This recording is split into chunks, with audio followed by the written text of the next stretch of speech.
আচ্ছা, concepts of ecosystem এই জিনিসটা আছে তোদের সিলেবাসে ফার্স্ট থিং। হ্যাঁ, তো ভেরি মোস্ট ইম্পর্টেন্ট কোয়েশ্চেন যেটা আসে সেটা হচ্ছে what is who coined the term ecosystem? It was coined by A.G. Tansley 1935। এইটা, এই লাইনটা একদম ভালো করে মনে থাকতে হবে, কারণ এটা বারবার জিজ্ঞেস করে। তো ওটাকে ট্যান্সলে ডিফাইন করেছে, it's a system resulting from the integration of all living and non living factors in the environment. তো আমাদের এই এনভায়রনমেন্ট মানে হচ্ছে সারাউন্ডিংস, আওয়ার সারাউন্ডিংস, তো ইনক্লুডিং আওয়ারসেলভস। তো ইকোসিস্টেম এই সবকিছু নিয়ে একটাকে সিস্টেম বলে। ক্লোজড ইউনিট, ওপেনও হয় ক্লোজডও হয়, এটাকে সিস্টেম বলা হয়। তো এটাকে সিস্টেমেতে অল লিভিং আমরা যারা বেঁচে থাকে তারা, আর যারা নন লিভিং ফ্যাক্টরস সব নিয়ে ওটাকে বলা হয় ইকোসিস্টেম। অনেক আদার ওয়ার্ডস আছে, বায়োসিনোসিস, মাইক্রোকজম, জিওবায়োসিনোসিস, হোলোসিন, biosystem, bio inert body and ইকোসিজম। এই ওয়ার্ডটা আরম্ভ করছি। ইকো মানে হচ্ছে এনভায়রনমেন্ট, তার মানে অ্যাকচুয়াল ইকোসিস্টেমটা হচ্ছে living, non living and their interactions among them. এটা হচ্ছে ইকোসিস্টেমের ডেফিনিশন। ঠিক আছে? আচ্ছা, এবারে যে কোনো unit that includes all the organisms, communities and they interact with the physical environment as well as with each other, আর ওদের মধ্যে ফ্লো অফ এনার্জি হয়, মানে গরু ঘাস খায়, গরুকে আমরা খাই, এরকম ব্যাপার। একটা ক্লিয়ারলি ডিফাইন্ড ট্রফিক স্ট্রাকচার মানে খাদ্য স্ট্রাকচার, তলায় ঘাস, তার উপরে হরিণ, হরিণের উপরে বাঘ, বাঘ মরে গেলে ডিকম্পোজ করে যায়, ভালচাররা আবার ডেট্রিটিভোর ওইসব মরা কার্কাস থেকে খায়। এগুলোই হচ্ছে ডিফাইন্ড ট্রফিক স্ট্রাকচার। আর বায়োটিক ডাইভার্সিটি, বিভিন্ন রকম প্রাণী যেখানে রয়েছে, অ্যান্ড মেটেরিয়াল সাইকেল, এখানে exchange of materials between living and non living components হয়। হ্যাঁ, within the system it is known as ecosystem or ecological system. It is a basic functional unit with no limits of boundaries, কোনো limit boundary নেই। হ্যাঁ, Biotique abiotic components আছে, আর তারা interact করছে তাদের মধ্যে, নিজেদের মধ্যে। It is necessary for maintenance of life. এবার প্রপার্টিজ অফ ইকোসিস্টেমে কি হয়, ইকোসিস্টেমে দুটো বেসিক কম্পোনেন্ট, একটা হচ্ছে অ্যাবায়োটিক কম্পোনেন্ট আর একটা হচ্ছে বায়োটিক কম্পোনেন্ট। হ্যাঁ, এই যে relationship between abiotic and biotic components of the ecosystem, এটার নাম হচ্ছে হোলোসিনোসিস। এইগুলো, এই টার্মস গুলো মনে রাখতে হবে কোয়েশ্চেনেতে। আচ্ছা, অ্যাবায়োটিক কম্পোনেন্টের মধ্যে কি আছে, non living factors like air, soil, water, হ্যাঁ, বেসিক কম্পাউন্ডস, বিভিন্ন এলিমেন্টস অফ দ্য এনভায়রনমেন্ট। ওটা তিনটে ক্যাটেগরি। ক্লাইমেটিক ফ্যাক্টরস, হ্যাঁ, যেরকম light, atmospheric temperature, wind, humidity etcetera. Edaphic factor, হ্যাঁ, which relate to the composition and structure of the soil like its chemical and physical properties, soil type, soil profile, organic matters, mineral, soil water and soil organisms. আর তিন নম্বরটা হচ্ছে inorganic substances like water, carbon, sulphur, nitrogen etcetera. আবার organic substances like protein, lipids, carbohydrates, humic substance etcetera. এবারে আমরা Biotique components কে একটু ভালো করে আমরা দেখার চেষ্টা করি। যে কোনো একটা এর মধ্যে, ইকোসিস্টেমের মধ্যে, আমরা এখানে একটা গ্রাসল্যান্ড ইকোসিস্টেম দেখাচ্ছি। এটা একটা গ্রাসল্যান্ড ইকোসিস্টেম। আচ্ছা, এই যে প্রথম যে জিনিসটা যেটা আছে, এটা হচ্ছে প্রডিউসার্স। গাছপালাকে অটোট্রপস বা প্রডিউসার্স বলে। ওরা এনার্জি ফ্রম দ্য সান আর materials and minerals from the soil নিয়ে গাছপালা তৈরি হয়, ওর মধ্যে গ্লুকোজ তৈরি করে। ওটাকে ধরো হার্বিভোরস, গরু, হরিণ, এরা সব খায়। হ্যাঁ, এবারে এদেরকে বলে প্রাইমারি কনজিউমার বা প্রাইমারি হেটারোট্রপ। আর তার উপরে সেকেন্ডারি কনজিউমার আসে কার্নিভোরস, বাঘের মতো। আবার এটা মরে গেলে, এই সব মরে গেলে, হ্যাঁ, ডিকম্পোজার্স থাকে যেগুলো ওই অর্গানিক মেটেরিয়ালটাকে আবার সয়েলে ইনঅর্গানিক ফর্মে দিয়ে দেয়। এটাকে বলা হয় ডিকম্পোজার্স। তো এদের নিয়ে তৈরি হয়, এরা হচ্ছে বায়োটিক কম্পোনেন্টস। তারপরে রয়েছে হেটারোট্রপস, যেটা তুমি দেখলে কনজিউমার্স, ওদেরকে আবার বলা হয় ফ্যাগোট্রপস, মানে যারা খায়।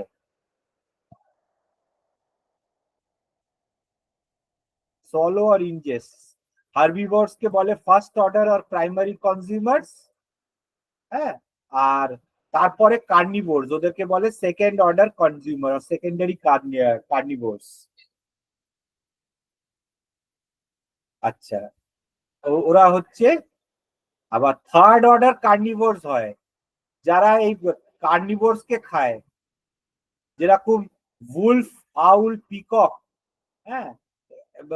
They larger carnivores, they prey on secondary carnivores. For example, the lion, tiger, etc. Those are not eaten by any other animals. হ্যাঁ, উলফকে আবার বাঘ মেরে খায়, আউল, পিকক এদের ধরে খায়, হ্যাঁ। তো ওদেরকেও খায়, তারা হচ্ছে tertiary consumers, quaternary consumers or tertiary কার্নিভোরস।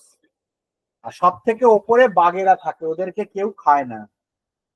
তাছাড়া রয়েছে স্যাপ্রোট্রপস অর ডিকম্পোজার্স, যারা অর্গানিক মেটেরিয়ালটাকে ইনঅর্গানিক ফর্মে সয়েলে দিয়ে দেয় মরে যাওয়ার পর। আচ্ছা, এবারে trophic level of an organism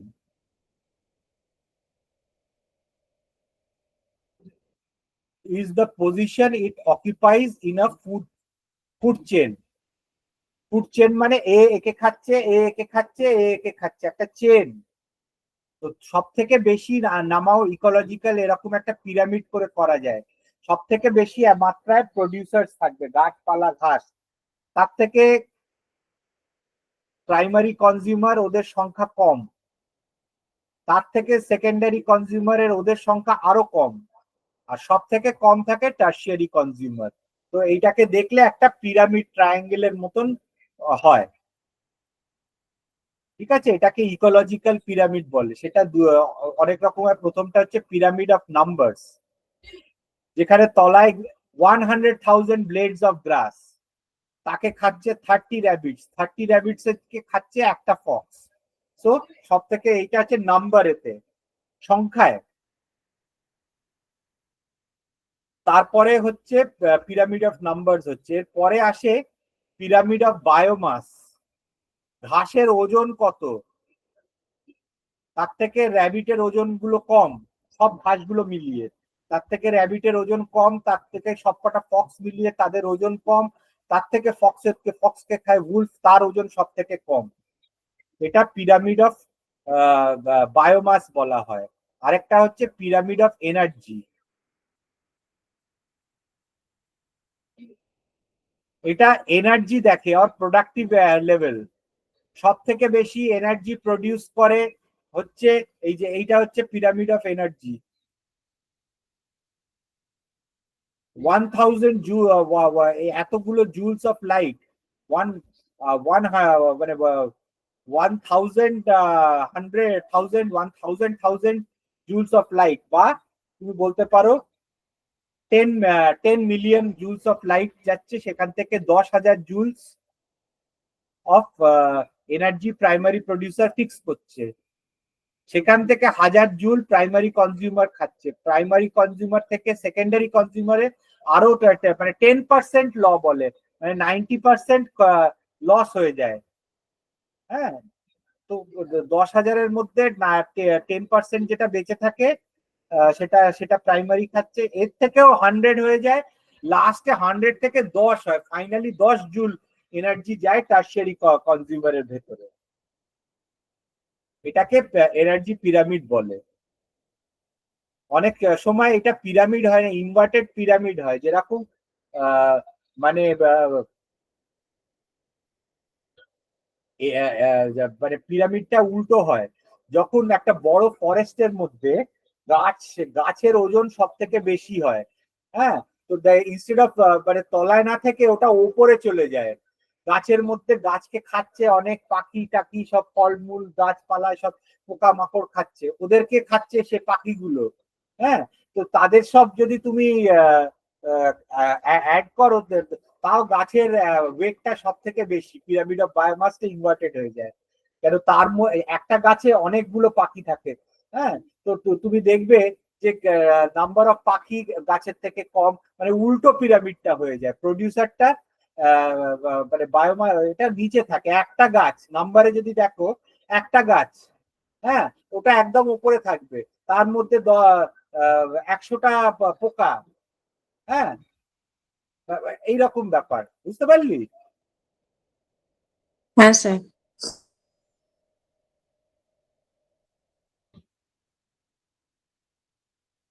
আচ্ছা, এবারে প্রোডাক্টিভিটি অফ এন আপনি ইকোসিস্টেম দুটো পাঠিয়েছেন, একটা পার্ট 1 আর একটা পার্ট 2। তো পাঠিয়েছে, আচ্ছা। দুটোই পড়বি। পুরোটা একটাতে লিখে ওটা হয়নি, তা একদিনে পড়া, তাই জন্য পরপর দুদিনে করেছি। আচ্ছা, প্রাইমারি প্রোডাক্টিভিটি ওটাকে কি বলে? It is associated with producers which are autotrophic, most of which are photosynthetic, আর কিছু কেমোসিনথেটিক মানে কেমিক্যাল দিয়ে এনার্জি করে। গ্রিন প্লান্টস, গাছপালা, ফাইটোপ্ল্যাঙ্কটন, ফটোব্যাকটেরিয়া, এরা ইট ইজ দ্য মানে primary productivity is defined as the rate at which radiant energy is stored by photosynthetic and chemosynthetic activity of producers। মানে rate হচ্ছে, rate মানে একটা time component আছে, এত কি এতটা এনার্জি, এতটা গ্রাম তৈরি হচ্ছে পার আওয়ার, মানে পার এত এনার্জি অফ লাইট, পার এত গ্রাম, পার এত ঘন্টা, ওইগুলো পরে। আর গ্রস প্রাইমারি প্রোডাক্টিভিটি হচ্ছে এটা হচ্ছে নেট টোটাল।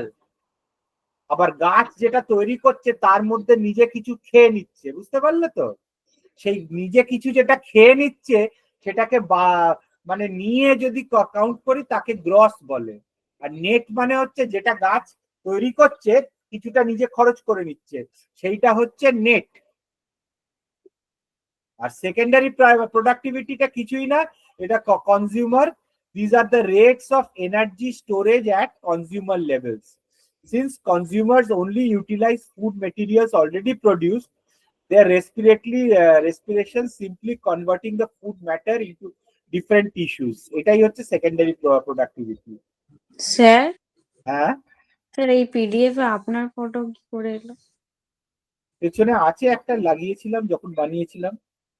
ও, আমি ভাবলাম যে এটার উপরে কিছু কাজ করেছেন নাকি। না না, তখন নেড়ু হয়েছিলাম একটু, বা ভীষণ মাথায় উকুন হয়েছিল, নেড়ু হয়েছিলাম, একটু একটু চুল গজিয়ে আছে সেই সময়, বেড়াতে ও গেছিলাম। আচ্ছা আচ্ছা, না আমি ভাবলাম যে আপনি কিছু মানে এটার উপরে কোনো পেপার বানিয়েছেন, তাই জন্য আপনি দিয়েছেন। না না, পেপার পেপার বানাইনি, আচ্ছা। স্যার ওটা স্টাইল মেরেছি। কি বলে, নার্সিসিস্টিক অ্যাটিটিউড, নিজেকে নিজের ছবি দেখানো। ও আচ্ছা।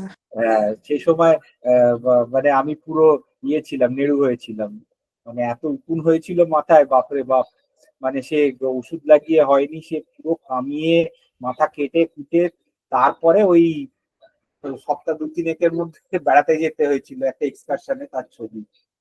এটা আমার মনে হয় মিরিক লেক, ওই দার্জিলিং এর ওইদিকে।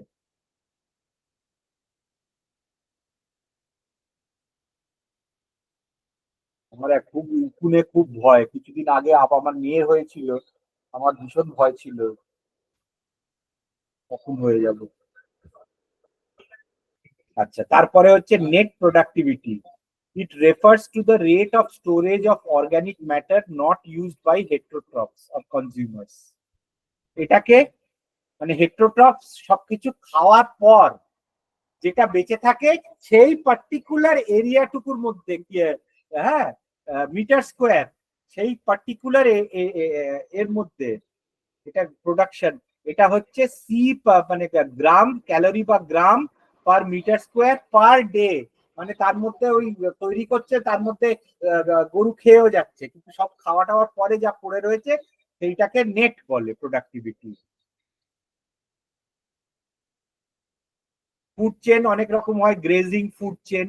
গ্রেজিং ফুড চেন তো তুমি জানো, যারা ওই ঘাসকে খাচ্ছে, হরিণ, হরিণকে খাচ্ছে ডিয়ার, এটা হচ্ছে এই লায়ন, এটা হচ্ছে grazing food chain. Detritus food chain এটা একটা বিশাল ব্যাপার। এই যে পাতা পড়ছে জলের মধ্যে, হ্যাঁ, সেই জলের মধ্যে সেটাকে ফাঙ্গাস খাচ্ছে, ফাঙ্গাস ব্যাকটেরিয়া প্রোটোজোয়া খাচ্ছে, তাদেরকে ছোট ছোট ছোট কোপে পড, ছোট ছোট চিংড়ি মাছের মতন ওরা খাচ্ছে। ফাইটোপ্ল্যাঙ্কটন, জু প্ল্যাঙ্কটন, ক্র্যাবস এরা খাচ্ছে, ক্র্যাবসদের খাচ্ছে, মোলাস খাচ্ছে, হ্যাঁ, সরি, এই খাচ্ছে, ইয়ে ক্র্যাবরা মোলাস্কদের খায়, হ্যাঁ, এবারে মাছেরা এই ক্র্যাবকে খায়, হ্যাঁ। এইটা এই যে কমপ্লিট মানে ডেট্রিটাস কনজিউমার্স, তাদেরকে স্মল কর্নিভোরস খাচ্ছে, ছোট ছোট মাছ খাচ্ছে, হ্যাঁ, তারপরে বড় মাছ খাচ্ছে তাদের। এইটা হচ্ছে ইয়ে তোমার ডেট্রিটাস ফুড চেন একটা ম্যানগ্রোভ ফরেস্টের মধ্যে। ফুড ওয়েব এই জিনিসটাকে যেই কমপ্লিকেট করে দাও, অনেকগুলো ফুড চেনকে একে খাচ্ছে, ও সব মানে মানে হরিণকে বাঘ খাচ্ছে, সিংহ খাচ্ছে, হরিণকে উলফও খাচ্ছে, উলফকে বাঘ খাচ্ছে, হ্যাঁ, তারপরে চিল এসে র্যাবিটকে খেয়ে চলে যাচ্ছে, আবার র্যাবিটকে বাঘও খাচ্ছে, সব সবাইকার সঙ্গে কানেকশন যেই হয়ে যাচ্ছে, একটা জালের মতন হয়ে যাচ্ছে, এটাকে ফুড ওয়েব বলা হয়। এইটা একটা ফুড ওয়েব। অনেকগুলো গ্রাস হপার, হক, হ্যাঁ, আবার গ্রাস হপার, লিজার্ডকে আবার হক খাচ্ছে, আবার গ্রাস র্যাবিট হক, হ্যাঁ, তারপরে গ্রাস মাউথ হক, সবাই দেখো কিরকম কানেক্টেড হয়ে গেছে একটা জালের মধ্যে। এর পরের পার্টটা হচ্ছে এনার্জি ফ্লো অফ ইকোসিস্টেম, এটা আরেকটা দিন পড়াতে হবে, হ্যাঁ, এটা অন্য জিনিস। এটা এনার্জি ফ্লো অ্যান্ড ইকোসিস্টেমটা যেদিন পড়াবো, এটা ডিটেলসে আরেকটা নোটে পড়াবো। এটা ক্লিয়ার তো? হ্যাঁ স্যার। আচ্ছা, এবারে পরেরটা দেখা যাক।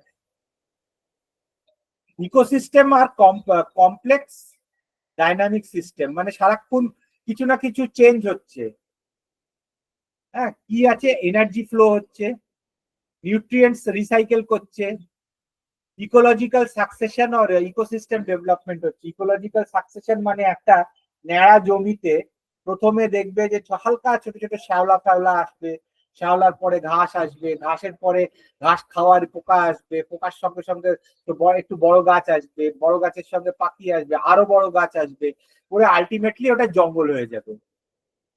তো এইটাকে বলা হয় একের পর এক, একের পর এক, ওকে বলা হয় ইকোলজিক্যাল সাকসেশন।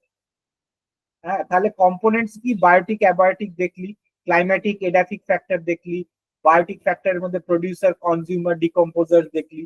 বিভিন্ন রকম ইকোসিস্টেম আছে, টেরেস্ট্রিয়াল মানে ডাঙায়, ফরেস্ট ইকোসিস্টেম যেরকম টেরেস্ট্রিয়াল বন জঙ্গল, হ্যাঁ, বিভিন্ন রকম আছে, tropical evergreen forest, tropical deciduous forest, temperate evergreen forest, এইগুলো প্রচুর এরকম এই টাইপের ফরেস্ট রয়েছে, হ্যাঁ। তারপরে ডেজার্ট আছে, ডেজার্টে এক রকমের ইকোসিস্টেম আছে, সব লেখা আছে, এগুলো ভালো করে পড়বি। গ্রাসল্যান্ড ইকোসিস্টেম, এটা তো পড়ালামই এখন। মাউন্টেন ইকোসিস্টেম আছে, অ্যাকোয়াটিক ইকোসিস্টেম আছে, হ্যাঁ, এই ফ্রেশ ওয়াটার ইকোসিস্টেম যেটা রয়েছে, যে কোনো একটা ওয়ান অ্যাকোয়াটিক সিস্টেম ইকোসিস্টেম ভালো করে পড়ে যাবি, আর ওয়ান টেরেস্ট্রিয়াল সিস্টেম। পন্ড ইকোসিস্টেমটা ভালো করে পড়ে যাবি, এখানে পন্ড ইকোসিস্টেমটা রয়েছে। বায়োটিক কম্পোনেন্টস কি, কনজিউমার কি, প্রাইমারি কনজিউমার কি, প্রডিউসার্স কারা, কি কি গাছপালা আছে, কি কি জন্তু জানোয়ার পাওয়া গেছে ওই জায়গায়, কি কি ডিকম্পোজার্স আছে, পন্ডে কি কি ভাগ করা যায়, এই সব জিনিস এগুলো পড়তে হবে। এটা আমি দুর্দান্ত ভাবে পন্ড ইকোসিস্টেমটা করে রেখেছি। আর আরেকটা করে রেখেছি গ্রাসল্যান্ড ইকোসিস্টেম, এই দুটো পড়ে যাবি। অলদো সিলেবাসে নেই, এই এক্সাম্পলটা সব জায়গায় ছাড়বি।